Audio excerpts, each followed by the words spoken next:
Okay, alright. Tuesday, 3rd of December, 2024. So Adrian's daily vlog, sharing smart stuff men should know. Travel Tuesday. Travel more. Here I have Gabrielle from the Bitcoin hardware store in El Salvador, Zonte. Ready for three things. What is Bitcoin? What is happening here in El Zonte and El Salvador? And what is the Bitcoin hardware store? Please tell me more. All right, just like that, right off the bat. Amazing. Okay, cool. Well, first of all, thank you for having me, and hopefully I can give your viewers some information on what's going on here, what we do at the store, and yeah, so let's start with what Bitcoin is. Why do we have a hardware store at the beginning? So I explained Bitcoin in an easy way by saying, imagine a type of money that is accessible by anyone around the world. It doesn't matter your race, your gender, where you live, what your name is, and it's not controlled by a government or corporation. And the value of your money that you save in goes up over time compared to down over time, which we're very used to in what's called the fiat system, or government issued currencies or money. In the wider world. Exactly. So when I tell people that, they're like, imagine if there was something like that. And, that's Bitcoin. Right? So it's accessible by anyone in the world with an internet connection, which is getting more and more accessible nowadays. Obviously, there's some parts of the world where people don't have internet. But again, I would say the internet is relatively new, just like Bitcoin. And as it gets, it's kind of like an exponential curve. As the internet gets more widely adopted and more people can access it, then Bitcoin goes along with it because of the empowerment that comes along with being able to access a money that is not controlled by a government or a corporation. Okay. So I learned from another YouTuber, Simon Dixon.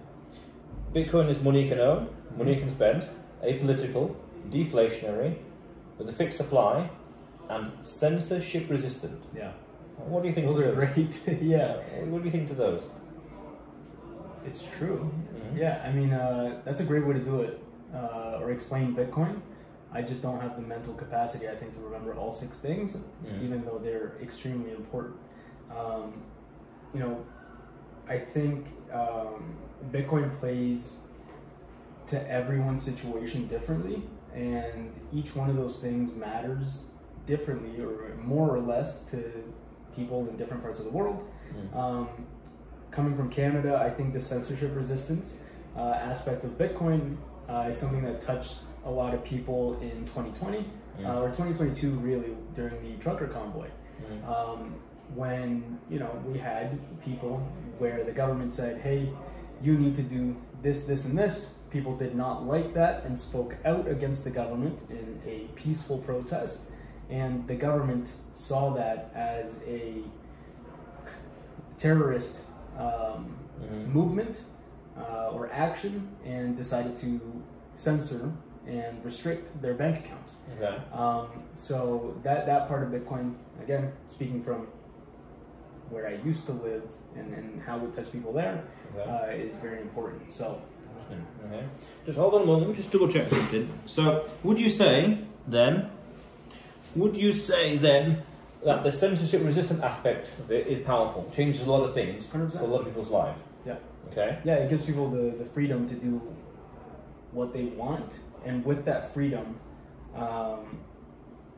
you can decide to do good or bad things in society, but you have to give people, someone said this to me once, you have to give people the freedom to do something good for society, but you have to understand that with that freedom comes the ability for them to do something bad. You just have to hope that they do something good. Okay. You can't push people one direction or another because they will rebel. And I think freedom is a really important thing. And what we're seeing in parts of the world where people have true freedom, which is rare, people are deciding to empower their communities and deliver value to their communities, right? It's not worth it for me to ruin my reputation by stealing from you. It is better for me in the long term to deliver value to you, so that you can empower me financially. But it's a value for value exchange, right? And I think that's what Bitcoin brings. So this kind of plays into the fact that it's money you can earn, money you can spend, meaning it's one way. The money can't be returned or charged back like with traditional banks.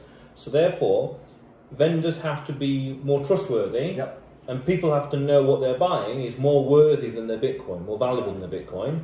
So they're both of them incentivized to be as trustworthy as possible, and the vendor especially is incentivized to make the quality of the product as good as possible to justify people spending the Bitcoin, because as you said earlier, it's deflationary, so it goes up in price over time. And when you follow that logic, that means that all the products would flourish in quality and quantity because it has to compete with the appreciating price, the deflationary nature of Bitcoin. What do you think to that? 100%. Yeah, no, I completely agree, and I see it in my own life now. You know, I think if you go to the Bitcoiner community, and you've been here for a little while, if you talk to people and you ask them what they think about material goods, you know, I'm a fan of watches, but I haven't bought as many watches as I used to since I found Bitcoin. And one of the reasons why is because you realize, wow, this could be worth a lot more in the future had I just kept my Bitcoin. So every single purchase that I make, it is a decision of, do I spend this extremely valuable money or is this item worth it? That's it. And I think most people spend their time on, or spend their money on experiences or, I don't know, things that come and go really quick. Now, I did a few videos on this back in the past. I did a video back in December last year, 2023, what is Bitcoin? It's rare internet money. I remember I was in Poland for that nice snowy day.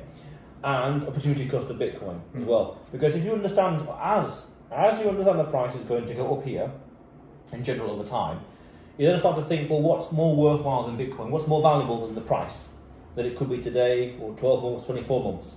Well, and there's a few things I've come to realise. Time, infinitely more valuable. Health, you can have all the Bitcoin in the world, but you can't truly enjoy that wealth if you've got poor health. And then you could say also, well, lifestyle. You scrimped and saved and you hodled for X number of years. You worked hard to get as many sats as possible. You thought hard. You did difficult decisions. And then I want to enjoy life. I want to have something nice on a Friday night. I want to enjoy this or do this or go there. And then you could say, well, experiences. Well, what's the point of having all this Bitcoin if you have a boring life? Exactly. No. You don't have to have an exciting life. You don't have to have nice things. You don't have to live in a hovel. But if you have that liquidity and you worked hard for that as well, what's wrong with enjoying it in general? And then you could say, go one step further and say, well, there's an ethos. This is something I noticed. There's an ethos of never selling. But how do you access that liquidity over here to enjoy it without selling? All sorts of ideas. Just follow the logic, follow the maths, follow the incentives, and these are the things I thought about. Exactly. And speaking of parts of the world, what's happening here? El Salvador, San Salvador, and El Zonte. What's happening here? Yeah, so for the people that don't know, although El Salvador is coming online to more and more people's radar, again, as we enter a new bull market here in 2024, and Bitcoin's price goes up, just generally people look at, you know, things that surround Bitcoin in, I would say, the real world, you know, online. And El Salvador comes up in conversation a lot. So the government made Bitcoin legal tender here on September 7th of 2021. And the president, Nayib Bukele, then also started, I would say, a crackdown on the gangs because crime was extremely high in 2022. So you got two things after the legal tender law. You got an increase in tourism due to the gang cleanup. So it was a lot safer to travel in El Salvador. But that tourism also came with Bitcoin tourism. So a lot of people wanted to come here to see what it looks like to be able to really use Bitcoin past the store of value, function of money. Right? You have a store of value, medium of exchange, and then a unit of account. Most people in the Western world and civilized world only experience the store of value aspect of Bitcoin because they live in privileged financial systems where they have access to banking systems and they can send each other money very quickly. But in underdeveloped parts of the world where you don't have that infrastructure, the medium of exchange aspect of Bitcoin becomes much more important than just a store of value. So stories that I've heard here, asking the locals and getting in touch with what is important to them about Bitcoin is, you know, a farmer in the mountains that is now able to pay his electricity bill and not have to travel 2 hours by bus or by walking into an office or getting cash out of an ATM and going out in person and actually paying that bill, right? So again, you're buying back your time with Bitcoin, using it as a medium of exchange, right? So that was one of the things that really appealed to me, and one of the reasons that I came down here to help grow that adoption. And you know, to your question, what is going on here? I think it's just a testing ground. It is a sandbox for people to come here and play around with things that might work, what might not work, but it's all getting tested here in Bitcoin, and new technologies are being implemented to make people's lives easier with Bitcoin, I think. I see. What I've subtly noticed is that those people, those that need it the least, Bitcoin, understand it the most and have the most. Need it in a sense of it will change their life. The technology, the speed, the transaction, the censorship resistant, the saving technology, etc. Those that need it the least have the most and understand it the most. Those that need it the least, those that need it the least have the most. Yeah. Those that need it the most have the least. And they understand it the least as well. Yeah. For whatever reason. Access, education, society, culture, time, you name it. And that seems to be the natural way of life. It's that rich gets richer kind of thing. Yep. But that's fascinating. And yeah, it's a sandbox here. So what's happening here is, I would say, nothing short of a miracle. Yeah. And I want to do a video about this in the future. But it's going to be a bit of a complex one. Because what I've seen here, and spending time all over the city, different parts of the coast as well, again, nothing short of a miracle, and it's fascinating here what's happening. But I think it's the early stages of a revolution. Yes. And also, it's a societal evolution as well, because the criminal elements have been taken out, and that's fundamental, changing everything. And that revolution right there will take 20 or so years, 15, 25, 30 years, be fully felt, because those people who are most inclined to be criminals are removed from society. So what now needs to happen, people who are born today, in 20, 25, 30 years, they need to be uninterested, let's say, for whatever reason, cultural, economic, you name it, societal, anything, to not be criminals. Yes. So therefore there'll be no regression into the future back to what it used to be like. And the longer that Bitcoin is a thing, a cultural thing here, and the deeper the societal roots are, the deeper the culture, and the more money there is here because of it, the less politically viable it will be to undo any Bitcoin legal tender laws into the future, into the 2034 election.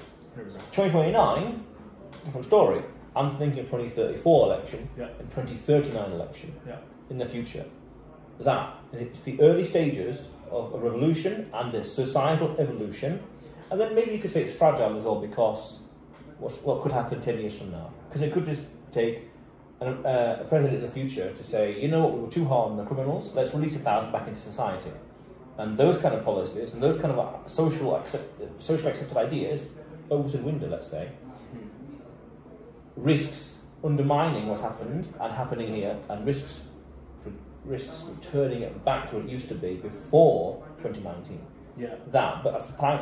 That's for the future. Yeah, and I think to your point, the regression into what El Salvador used to be would be extremely hard for any president to undo, because people have felt a type of freedom that they haven't before, even like in 2 years, and in a safety that they haven't felt in decades. So for you to give that and then take it away again, freedom is extremely important. Bitcoin or not, people will revolt over their freedoms being taken away, I think. And I hope, really, right? Because if your freedoms are taken away, then that's the most important thing. Well, the longer this goes on for, that's why I say 2030, exactly. 34, that election. The longer it goes on for, the harder it'll be to undo everything. 100%. That's the fundamental crux. And that's why I say right now it's fragile, and also it's too early as well. 3 years is nothing, barely half an epoch. Give it 12 years, give it something substantial. 15 years. 15 years, be a subtle difference. 30 years from now, this rate, and if it's accelerating and becoming exponential, 30 years from now, it'll be a completely different world. I did a video about this as well. Every 15 years, things change. How to predict the future? 15 years, things are subtly different, noticeably different, but roughly the same. 30 years from now, day and night. And a way to predict the future as well, I think, is whatever seems crazy today, no way, that will probably be normal 30 years from now. Right. Yeah, as a rule of thumb. That's a good way to think about it. Yeah. So I mean, Bitcoin is 15 years old, right? Right. It's crazy. We have a nation adopting it as legal tender. Who would have ever thought in 2009, 2010? Exactly. Right? So you're completely right. So when people say, had you told me this in 2009, I would call you crazy. Okay, then what sounds crazy today, it might be a thing 15, 30 years from now. Okay, so that. Now otherwise, please, let me double check something.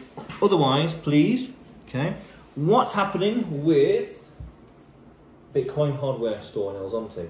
What's happening there, please? And El Zonte as well, what's happening there? Yeah, so again, El Salvador made Bitcoin legal tender in 2021, but before that, there was a project that was founded by Mike Peterson and Roman Martinez in 2019. That project was called Bitcoin Beach, and it started in a small beach community, Playa El Zonte, El Salvador. And what they did was they wanted to empower individuals. Again, with Bitcoin, they received an anonymous donation of some amount of Bitcoin, and the only stipulation for the donation was that they had to go out and work to teach the people in the community about Bitcoin and get them to use it as much as they wanted to, right? It's you can't push people to do it, but you can incentivize people to learn about Bitcoin. So with this donation, they worked very hard to bring attention to Bitcoin Beach, and they successfully brought a lot of Bitcoin tourism to the community. And with this increased tourism, there was a lot more opportunities for businesses like the Bitcoin hardware store to actually open up shop and, again, contribute to that community. So Ronnie is a Salvadoran Canadian that I met about a year ago, and he co-founded the Bitcoin hardware store right at the entrance of Bitcoin Beach with his co-founder Jamie. And their mission was to give people the tools to empower themselves financially with Bitcoin and secure their Bitcoin, because when you understand how important Bitcoin is, you don't want to lose it. So Ronnie went through a period where he didn't know about Bitcoin when he lived in Canada. He moved down to El Salvador just to look to change his scenery, his way of life. He didn't even know about Bitcoin, and then he got here into the Bitcoin Beach community, and he said, wow, Bitcoin is a cool thing. It's a cool tool. Now, how do I protect this? And he was having trouble getting a hardware wallet into the country. Maybe there was high fees, high import taxes, stuff like that. So he thought, how would any Salvadoran be able to access these tools if I'm not able to? So now the mission of the hardware store is get it in the hands of the Salvadoran people, and anyone that wants to come by the shop and educate people, I think, is the most important thing. Because we get a lot of people that come in, and whether they're new or advanced users, everyone has a question about Bitcoin, and that's the most beautiful thing I love about the hardware store. Interesting. Is he here today? He's not. Oh, okay. No, he's in Guatemala speaking at the Lake Atitlan conference. Ah, okay. Someone mentioned something about Guatemala here. Yeah, okay, a lot of people in Guatemala. Ah, okay, explain. Yeah. Okay, interesting. You mentioned education. That's one thing I think is important fundamentally about this movement. Price is fine. Hash rate is important as well. Very important. And price is a good indicator. Yeah. But I think fundamentally also is education. Yes. As more people understand the first principles of it, they're going to want to buy it, want to use it, want to own it, protect it, and beyond. That's powerful. Especially because you can also say, people say that you spend 100 hours working for money, but you spend no time studying it, or no time learning about how to protect it. Thinking about it at all, Yeah, essentially. So it challenges a big assumption, and it's amazing, quite beautiful where El Zonte was that spark in El Salvador. Little did we know, I did a video about this as well, little did you know, that anonymous donation, chain of events, years later, El Zonte, the country itself, legal tender, and then years later, I'm here. And who knows what other things are happening because of that. Yeah. That's powerful, that's beautiful. 100%. And again, we'll see what happens in the next 15, 30 years as well. Yeah, and I think the education in the country, whether it's us doing our part or other organizations, I have to give a shout out to the My First Bitcoin organization here in El Salvador, because they started their project in 2021, again when Bitcoin was made legal tender, and their whole attention and mission is to create open source education about Bitcoin, 10 chapters teaching people the very basic fundamentals that you speak of, starting with why we even need money in the first place, to why Bitcoin fixes all the problems that fiat or government currencies have created. So, you know, these education systems that My First Bitcoin is producing are being taught to 14 and 16-year-olds. So you're very right in that in 15 years, maybe even less, because, you know, you think about a 14-year-old, in 10 years, they might be taking over their family's business. Yeah. Maybe they're starting their own businesses. They're going into jobs and saving in Bitcoin. Bitcoin will be at the back of their mind, maybe even front of mind, forever. Yes. So education is key, and we're here to help people. So I'm excited. It's fascinating, really is. Yeah. But otherwise, any other thoughts, any other comments in general while we're here? And where can people find you as well, please? So you can find me on Instagram, Twitter, at Bitcoin Advisors, BTC Advisors, on X or Twitter, and BitcoinAdvisors.org. Or X, X. X. Bitcoin Advisors? Yeah. Bitcoin Advisors, okay. Yeah, BitcoinAdvisors.org is my website. You can find all my stuff on there. I'm in the consulting arm of the Bitcoin hardware store, so they sell the products and the hardware, and I'm coming in as a layer on top of that, because I understand that some people need one-on-one help as a guide through their Bitcoin journey. So I'm more than happy to help you through that. Beautiful. Yeah. Well, thank you very much, Gabriel. Thank you so much thanks for being here. Yeah. But otherwise, Adrian's Daily Vlog, sharing smart stuff men should know. Subscribe for more. You know where the button is. You will see me tomorrow. Amazing. Amazing indeed.